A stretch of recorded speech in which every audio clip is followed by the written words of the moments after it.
All right, so thank you all for joining us for a Black Ass conversation about patriarchy and misogynoir. My name is Brandon Mack. I'm an organizer with Black Lives Matter Houston, and I'm joined with my beautiful sister and fellow organizer of Black Lives Matter Houston, Candace Weber. And so, what we're going to do is we're going to talk to you about some issues that we are seeing very, very prevalent in our community, specifically here in Houston, and that is patriarchy, misogynoir, and overall disrespect towards Black women.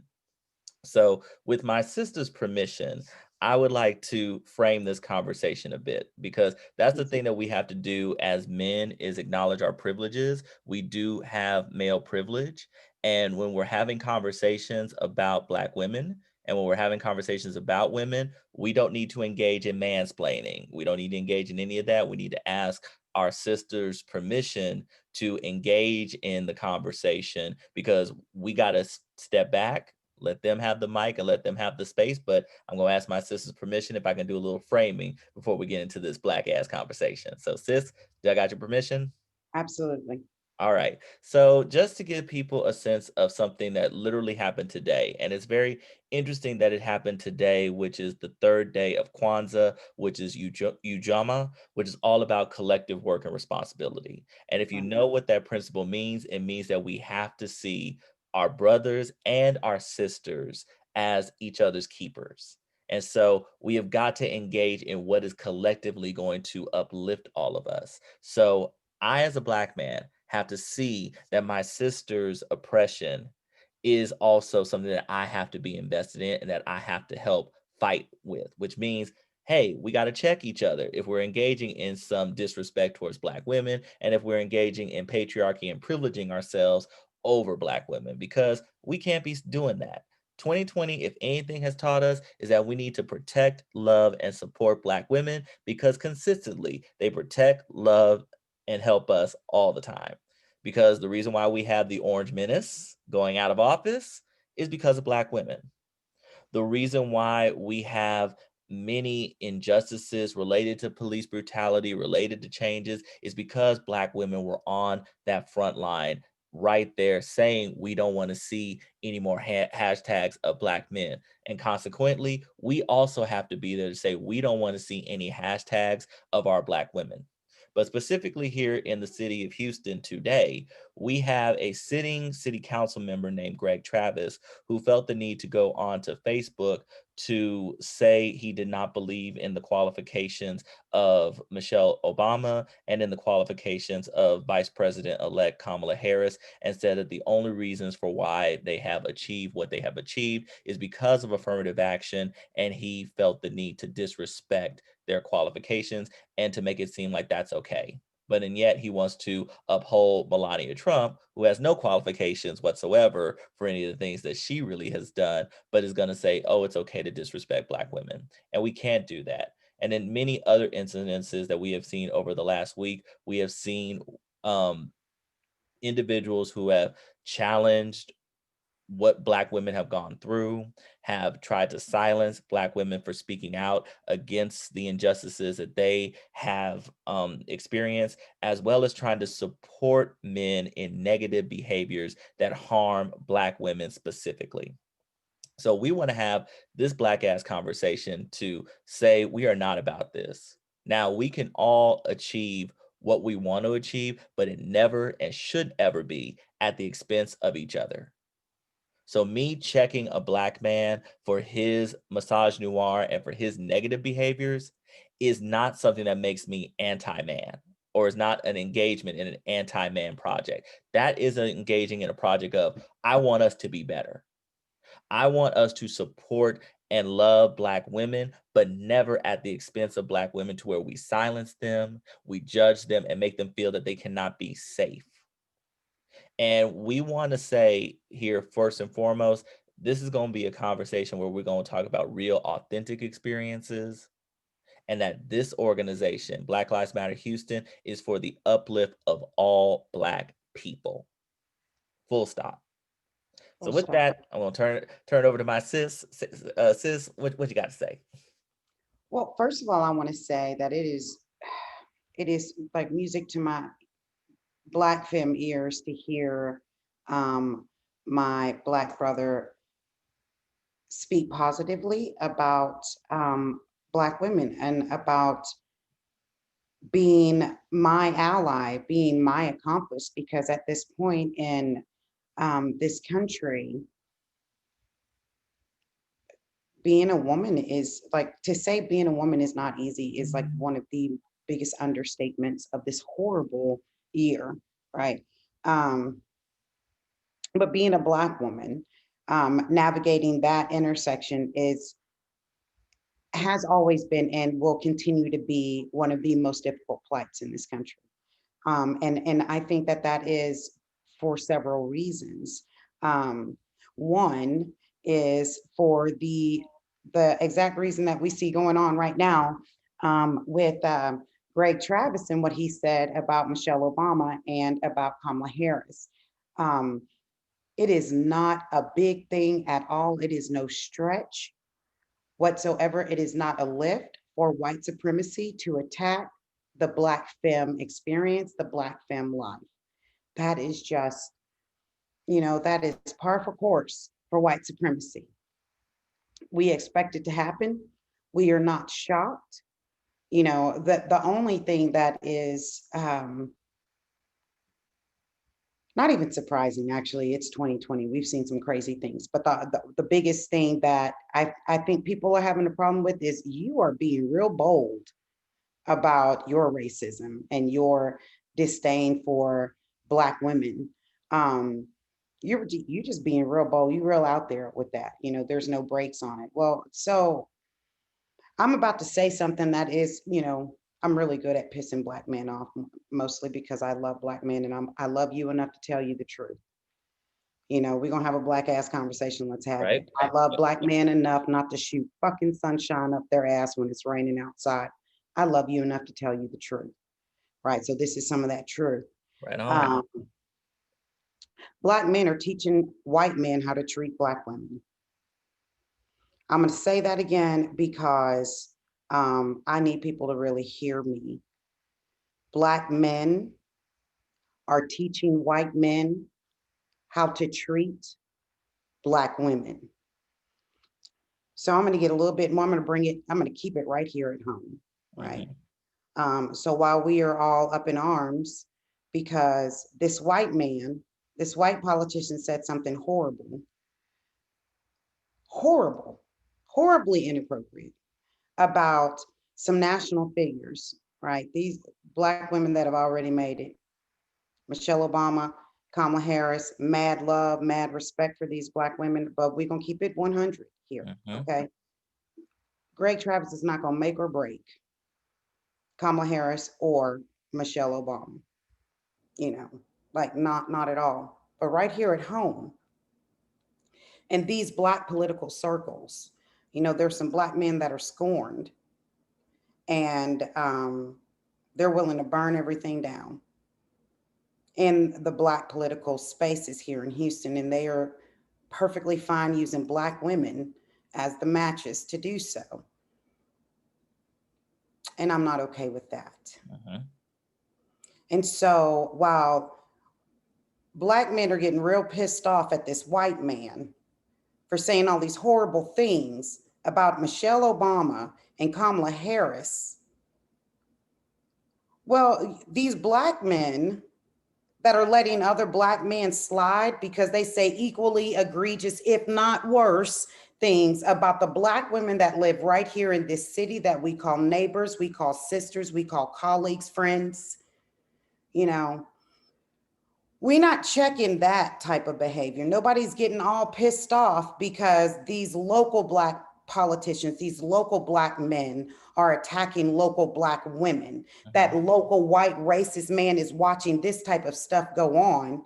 And these Black men giving him a pass. So why can't the white man get a pass saying the exact same thing? Because Black men, you are teaching white men how to treat us. Now, for some reason, Black men attach value to Michelle Obama. And Black men easily attach value now to Kamala Harris. you know. At some point, Black men got to start attaching value to the Black woman that lives next door to them. Mhm.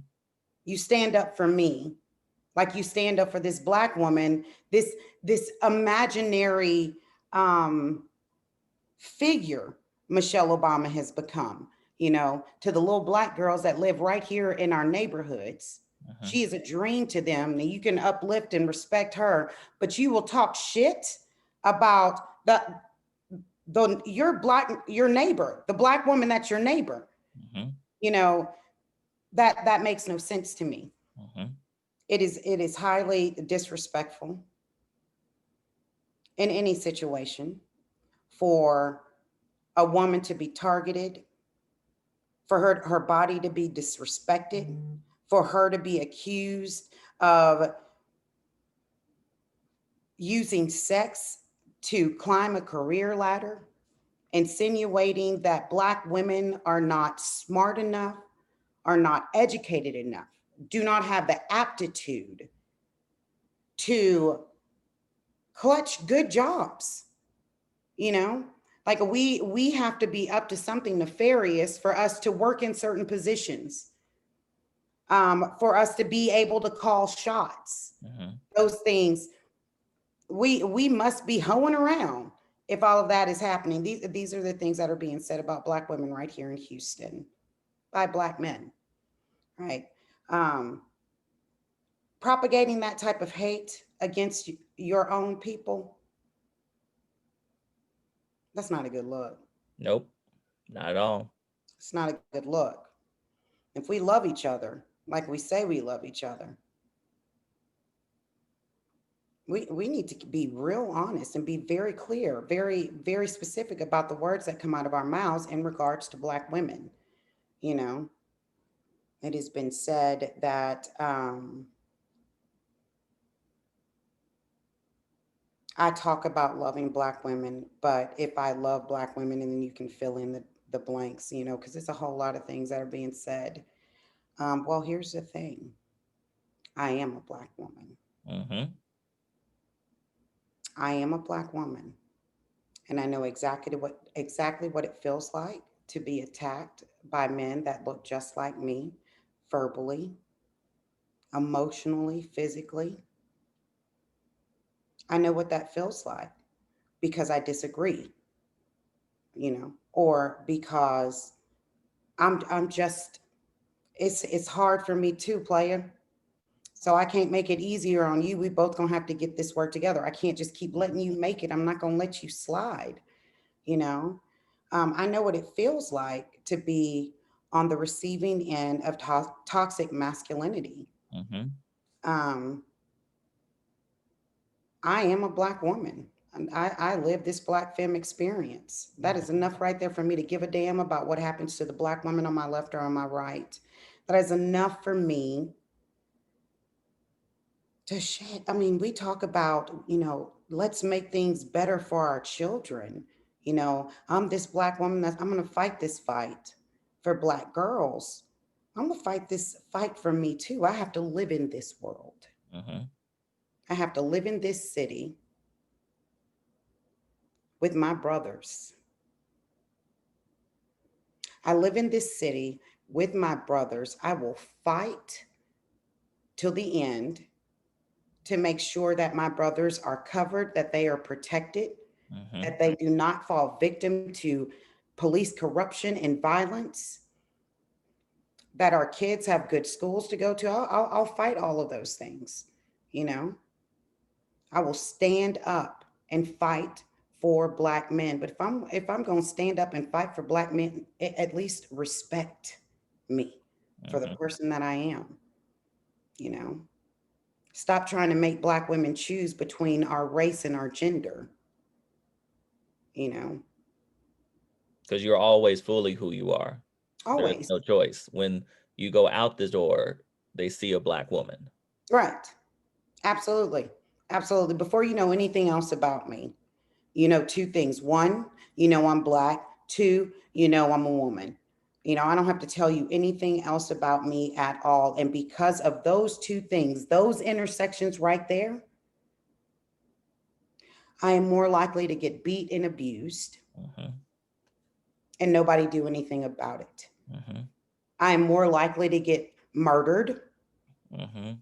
by cops than my white, non Black counterparts. I am more likely to go to prison than my white counterparts.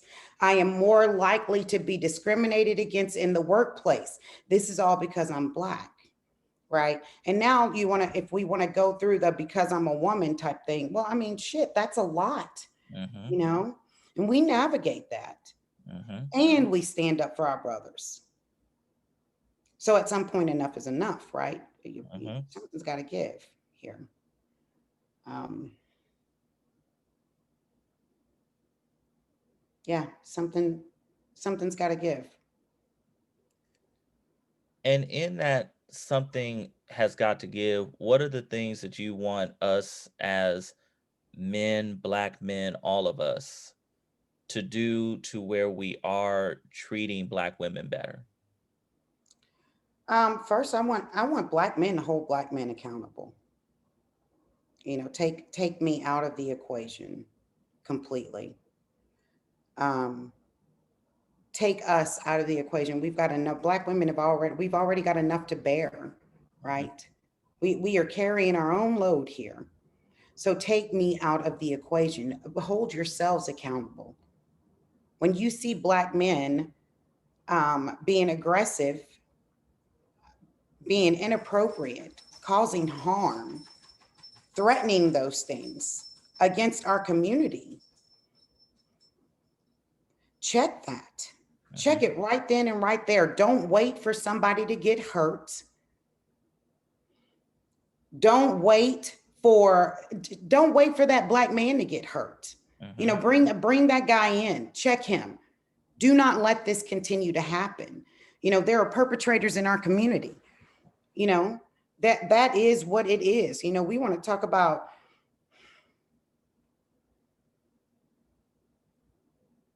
call each other call each other out, call each other in, however you want to say it.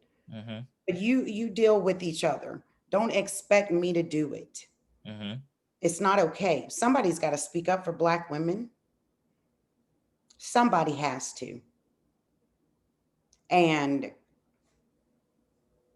we wait for Black men to gather Black men. Black women don't put this kind of stuff out in public. We're not the ones that go out here making a whole bunch of videos, and stuff like that, dragging men's names through the mud. I mean, you really have to go the distance, Mhm. right? Before it gets there. We're not out here doing that. We're trying to protect our community. We're trying to protect Black men within the community. So even when you're doing things that are wrong, we still are not blasting you in front of everyone. We're not fixing to let these white folks see you act in any kind of way, Mhm. right? That's how sisters feel about this kind of stuff. But y'all will let it just go on and on and on and on, and nobody pushes the brakes. These Black men can burn it all down, and nobody pushes the brakes. No Black man says anything. Every Black man wants to say, oh, he's harmless. Nobody takes him seriously. He always says stuff like that. It ain't no big deal. Don't worry about it. Let it go. You let it go and let it go. No big deal, no big deal. And then some Black woman gets hurt Mhm. because why? You thought the guy was harmless? You know? Check this stuff. Stop Mhm. letting it happen. That's what I want Black men to do. Mhm. You know, what? Check yourselves. Check yourselves before you all out here on all these social media platforms looking a whole ass. Mhm. Got Black people, the Black delegation, and I don't give a damn about politicians at all. I really don't care. Elected employees. Elected employees, exactly. They are supposed to work for us. I don't care about any of that. I do care about the people that are affected by these people doing their jobs. So You'll come out here, just burn it all down, act a whole damn fool. Nobody says anything at all because everybody wants to pretend like you're harmless. Mm-hmm. And when the Black woman speaks up and says enough is enough, then that's just another Black woman in that cycle that then becomes a victim to this toxic Black male patriarchy, Mm-hmm. this masculinity that causes real harm to Black women and Black girls. Mm-hmm. And no Black man wants to take responsibility for that. That is a problem. Like, I believe Black women. Mm-hmm. I believe Black girls. I'm a Black woman. I was a Black girl. I know what happened. I know what does happen. I know the position that Black women and Black girls are put in every single day. Why? Because Black men won't check Black men. You got to wait until we're something to you. You don't give a damn about me when I'm just Candace, Mm-hmm. right? I got to be Candace, your sister. I got to be Candace, your wife. I got to be Candace, your friend. I got to be Candace, something to you, Black man, for you to give a damn about my safety, to give a damn about my bodily autonomy. I've got to be something to you. And that is shameful. It is shameful. And by the time it is happening to somebody that has some relation to you, it is already a train of Black women and Black girls that have been hurt by the exact same man that you blew off as harmless. Mm-hmm. You know, call yourselves out, check yourselves. You don't want Black women checking you, check your own damn selves. We're trying to, at this point, we got to protect ourselves. We got to protect us, Right. right? We have to protect us. And we can wait and wait and wait, for some Black man to speak up for Black women when other Black men are perpetrating on us, Mm-hmm. and just keep watching more and more Black women get hurt. At some point, we like, you know what? Fuck it. Right. I'll say it.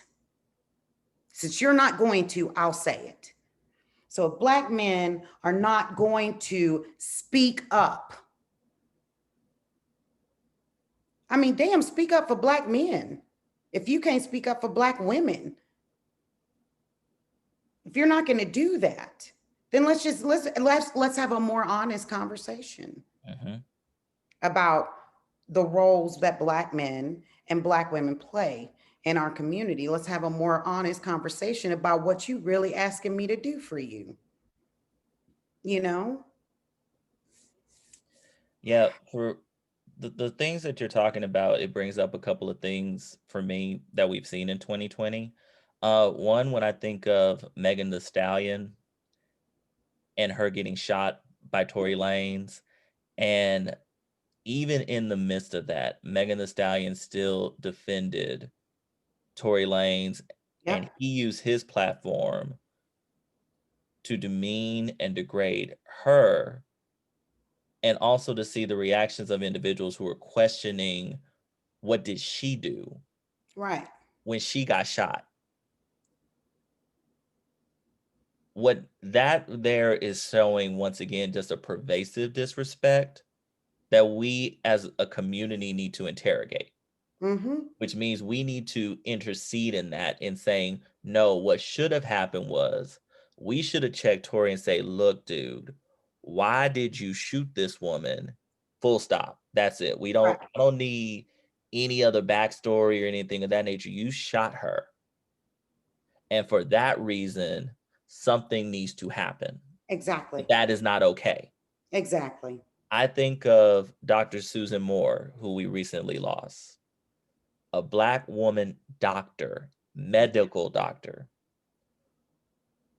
who was in the hospital with COVID, had her systems disregarded. When she questioned, and she's a medical doctor, I want that to be very, very clear. She knows what she is talking about, but she is still being questioned about her treatment, and this leads to her death. Right. That's why we have such a high maternal mortality rate amongst Black women. That's why we have a disproportionate healthcare system in the treatment of Black women. Right. And we're not saying that that's a problem in interceding. We're not trusting Black women. When they say, I'm in pain, Right. that should just be it. I shouldn't have to question anything about that. You're Right. in pain. What do I need to do Exactly. to help you with that? Right. Now, many people think that, oh, if you end up checking people, and I know this, as a Black man, this is what happens, is that if we end up checking each other, then it's all this, oh, well, what are we gonna look like?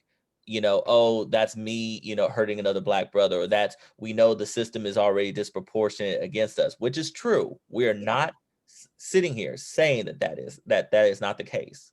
However, when you see that Black man is disrespecting that Black woman, that's not right. No, it's not. And you should check that man from disrespecting that Black woman, because you don't want that man to then disrespect your daughter, to disrespect your child, to disrespect your mother, your auntie, your sister. So think of it that way. Brittany Cooper, in her book Eloquent Rage, which I highly recommend everybody checks out, Phenomenal. especially as this Black Phenomenal man, book.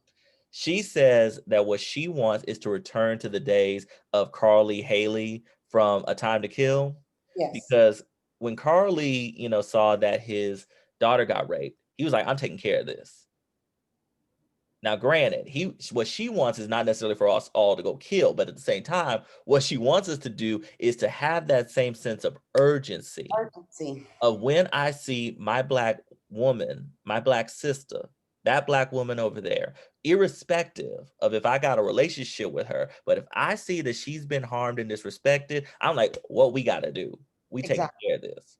Right. And we have got to get to that place as Black men, but also just as a society, because we keep expecting Black women to show up for us when we don't show up for them.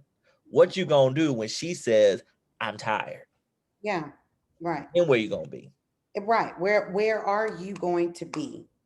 And I mean, because I'm tired. Right. You know what I'm saying? Really. Exactly. Like I'm tired. And watching some of the things that have gone down locally, Mhm. there's a whole lot of mutuals that Mhm. cross.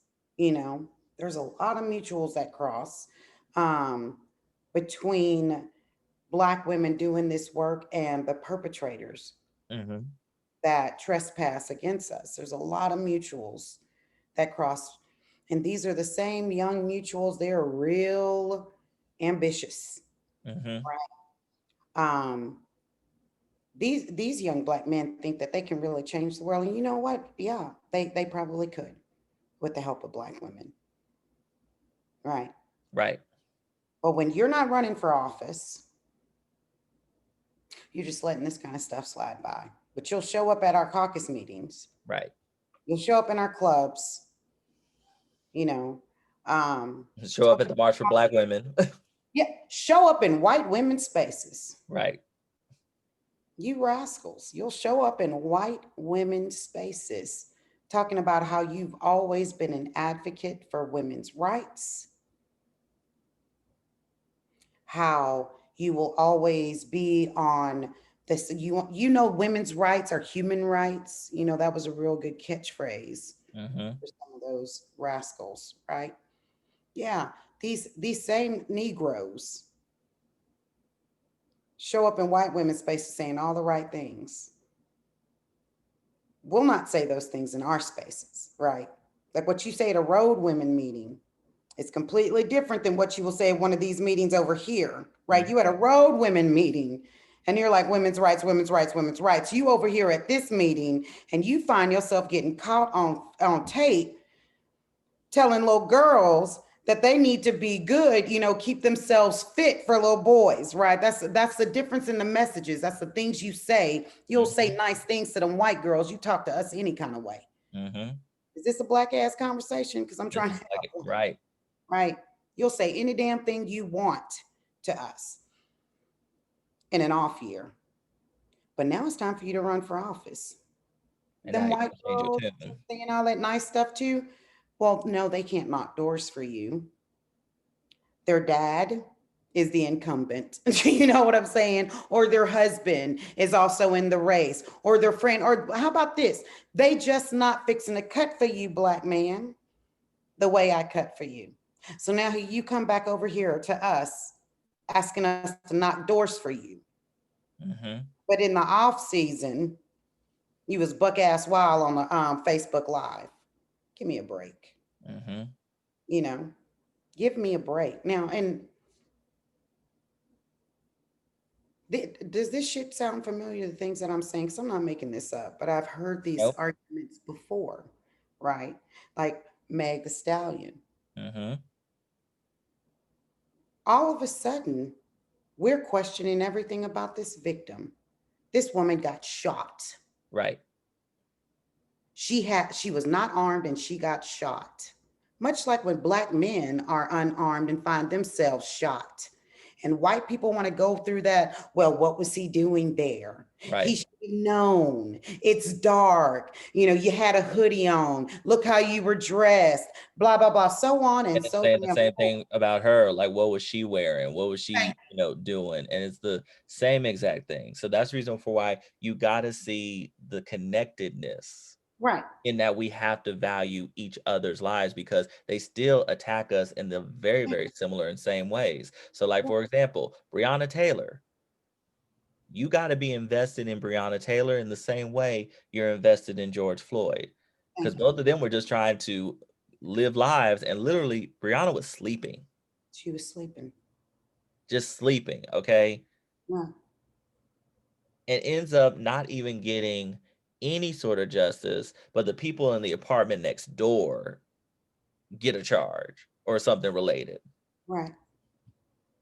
But we got to be up in arms about that as well, because we can't keep contributing to the devaluation of Black women by not speaking out. Right. You And it is incumbent upon us to do just that. And right. also, one of the things that you mentioned that I think is so very important is how we are socializing our children, in the fact that why are we giving instructions to Black girls that we are not giving instructions to Black boys when we need to be doing that? Because that is, in a sense, you saying it's okay for you to engage in harmful actions towards this Black woman, and that's not okay. Right. Right. Okay, that, oh, if you're asking for consent, if you're saying consent, then you're being less of a man. No, you're being more of a man Thank you. Thank you. because you are valuing that Black woman by Right. being sure that you have consent. Right. You're valuing that Black woman by letting her just be. Right. Okay, you're valuing that Black woman, but by respectfully coming up and talking and engaging with her. But don't you tell her to smile. Because if she don't feel like it, she don't feel like it. That Right. is not your then invitation to then demand something, because you ain't got that right to be demanding anything from Right. anybody, especially if we don't want that done to us from anybody else. Right. So it Right. comes down to, why are we not instilling just basic respect to each other? And why are we not viewing each other as being equal and then acting accordingly? Right. But it does, first and foremost, start with, we got to check each other when we see that. And in doing that, we are not engaging in anti-Blackness. We are not engaging in, oh, we're coming down hard on men. No, what I'm doing is that I want you to be better. I want us collectively to have liberation. I want collectively for us to feel the freedom to just be and breathe in this world. Right. Right. And To that means, feel good. hey, don't Right. do that because you ain't supposed to be doing that, because you don't want that done to you. Why are you doing that to her? And it should be that simple, right? It should really just be that simple. Like this, people want to make this black men versus black women um type of situation. It's not. Nope. Anybody that actually gives a damn about black people would never try to frame it that way. You know, like you don't listen, you don't have to ever stand up for black men against me. The hell are you talking about? I gave birth to a black man. You know what I'm saying? Hmm. I don't have me being pro black woman. does not make me anti-Black men. Exactly. And you cannot get me to say that because it is not true. I can love, it is not an either or. If you are pro-Black, it must be both. And when I'm out of line,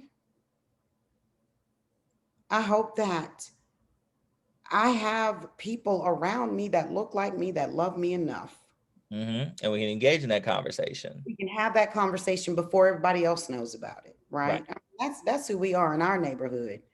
You know, we deal with our own shit here, right? So because we don't need all of this out in other people's business, right? We're the ones that's supposed to keep this stuff close, right? That's the message that we keep getting. Black women, Black girls, in the Black community. We don't want all of this business out on the street. We'll handle this. We'll deal with this within our community. Well, then handle it, deal with it within the community.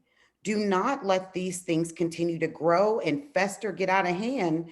And now we've got all these Black women that have been victimized, abused, perpetrated on by the same Black men, same little circle that nobody wants to claim these Black men, but you are showing up in everybody else's pictures, right? Enough is enough. Mm-hmm. Enough is enough. I don't owe me to anyone. Right. I don't have to give myself up for anyone. Anybody that would ask me to sacrifice myself for them is a damn fool. Because if I'm going to sacrifice myself for you, you already know you don't have to ask, right? Mm-hmm. Right. So we not connected like that, and certainly do not ask me for something that you are not willing to give first. Reciprocity is real, Real. you Very, know. very real. And we talk all the time about how this country treats Black women. Well, you know what? Shit, I'm not trying to get pimped by Black men either. I'm not your workhorse, you Mm-hmm. know. I'm not your Negro. You know what I'm Right. saying? Right. I'm not that. Baldwin said it, we are not your Negro. No. So to wrap up this conversation, I want each of me, myself, and you to really talk to the folk about what we want to see them do when it comes to addressing misogynoir, which is the hatred and negativity towards Black women. And I want us to end on a beautiful Black sister's word. So I'm going to start real quick, if I may. First and foremost, I want us to trust Black women. And when I mean that in the fullest sense. We need to listen to Black women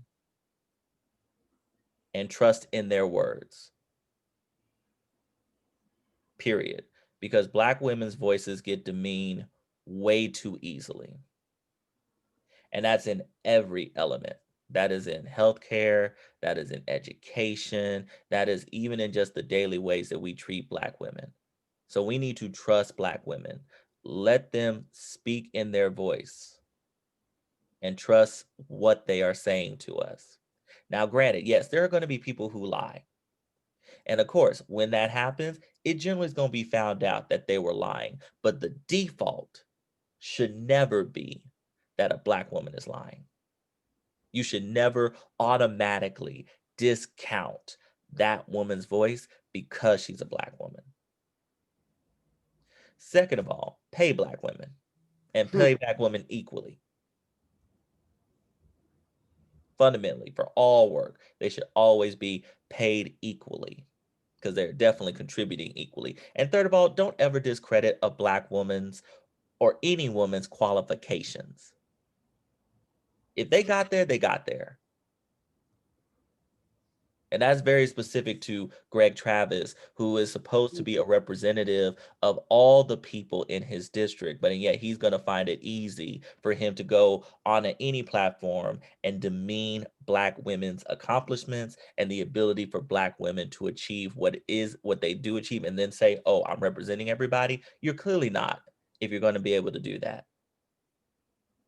So don't do that because that is racism. Yep. That is misogyny. and that is misogynoir when it comes specifically to Black women. And then finally, the thing is this: it fundamentally comes in that we have got to practice what this day of Kwanzaa is, and that's Ujima, meaning we need to see collectively in the liberation of Black women being the job of Black men and vice versa, and all genders. Okay, when we talk about that, we are about the liberation of all Black people. We are talking about all Black people, all genders. We're not going to engage in this Black checking of, oh, Right. one is high, one is worth more than the other. Come on. Okay, I, as a Black person, in all my intersections, am worthy. All Black women, cis, trans, gender nonconforming, gender non-binary, all are equal and worthy, Absolutely. and should never, ever be questioned. And we don't need to engage in that type of conversation or in that type of behavior of where we are trying to check each other and suggest that one is more valued than the other. No. You Black, you matter, you are worthy of existence. And to not have your existence interrupted by bullshit.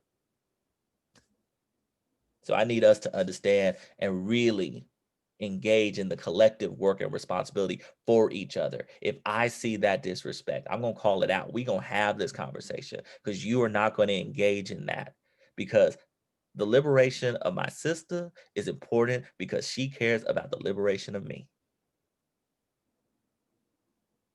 So we really gonna be linked up arms in this. We got to be down for each other in that way and not engaging in any of this checking and devaluation, because we already got enough people engaged in that we don't need to contribute with that to with each other. And that's my message for the people. Sis, what you got? So I want to start with the understanding that iron sharpens iron. Um, and I know everybody has heard that phrase, right? So Black men and Black women, we have a shared history of how racism um, collides on our bodies. Our ancestors, near and far, have shared this story, passed unfortunately passed down this traumatizing legacy to each and every one of us. There is no one, there's no other race that can speak to this intersection like Black men to Black women and Black women to Black men, cis and trans and gender nonconforming. Um, that is my iron and that is your iron. And we sharpen each other. In order for iron to sharpen iron, there has got to be a mutual respect for the resilience, the strength, the unity, the uniformity, right? We need to make that a practice. Not it is not an exception. I should not be Black men shouldn't be expecting Black women to high five them for saying and doing the right things to and for Black women and Black girls. It is to be expected because we are the iron that sharpens your iron. Point blank, period. Iron sharpens iron. And if we are any of us going to be sharp enough to cut through this bullshit, we need to understand that I am not your enemy. I am not your enemy. I am the one person that will fight to the damn end with and for you. I need to be able to know that when I turn my back, that you're not going to stab me in it. Black men and Black women, we should be able to trust each other and that we have each other's best interest at heart. And when we see the outliers, right? When we see the outliers, we should be reining that in immediately, which leads me to number two. It is not the responsibility of Black women to check for the humanity in Black men. I should not have to be the one to yell stop when a gang of Black men have gone too far with a Black woman. Me as a Black woman, I should not be the one to shut it down when it has gone too far. Black men need to be doing that for Black men. Black boys need to see Black men hold each other accountable. Mm-hmm. Black boys are learning how to treat Black girls by looking at the way Black men around them treat the Black women around them. Mm-hmm. And since we've already discussed the fact that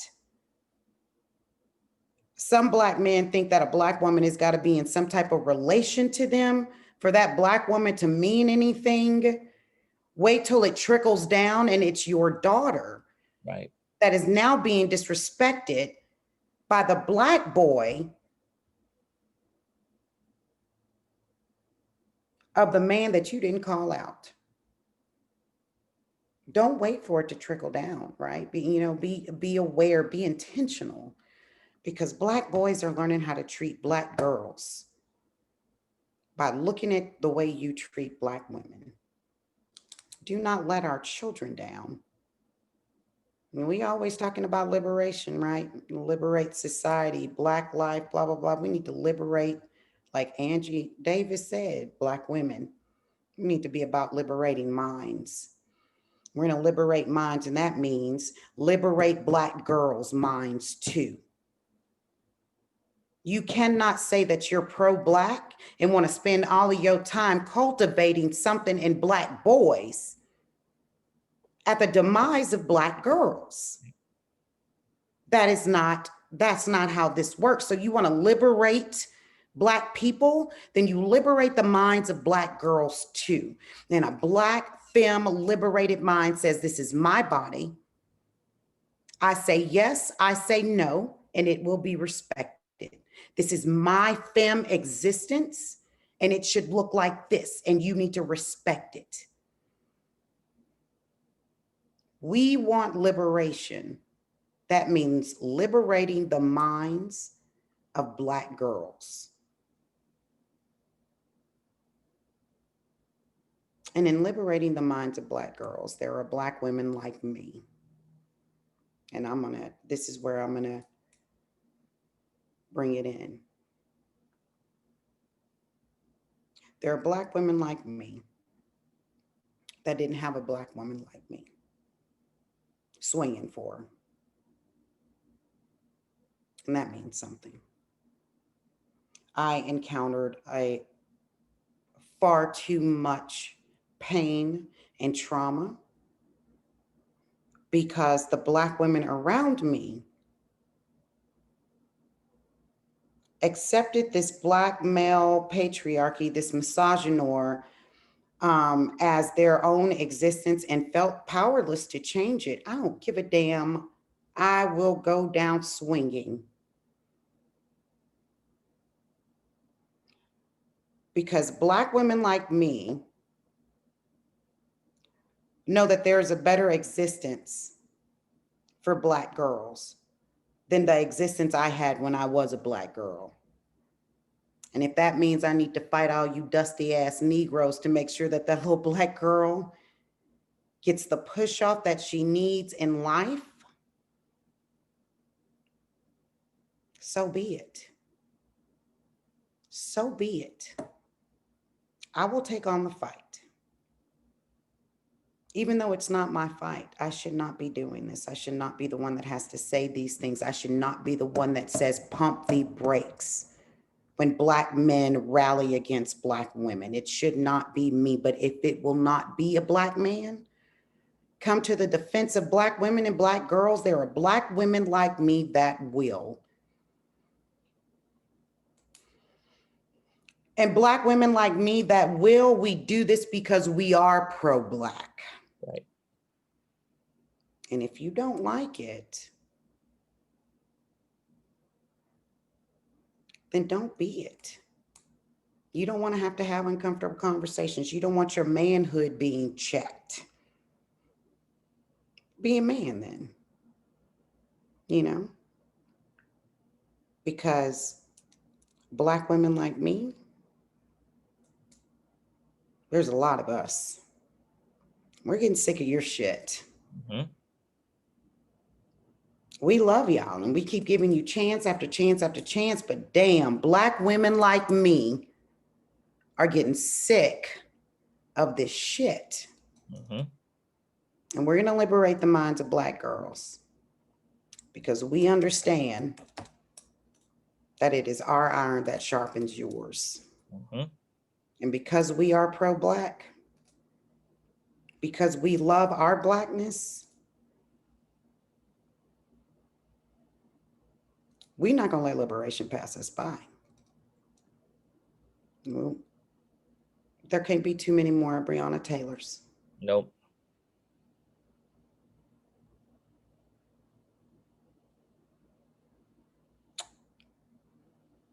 There just cannot be.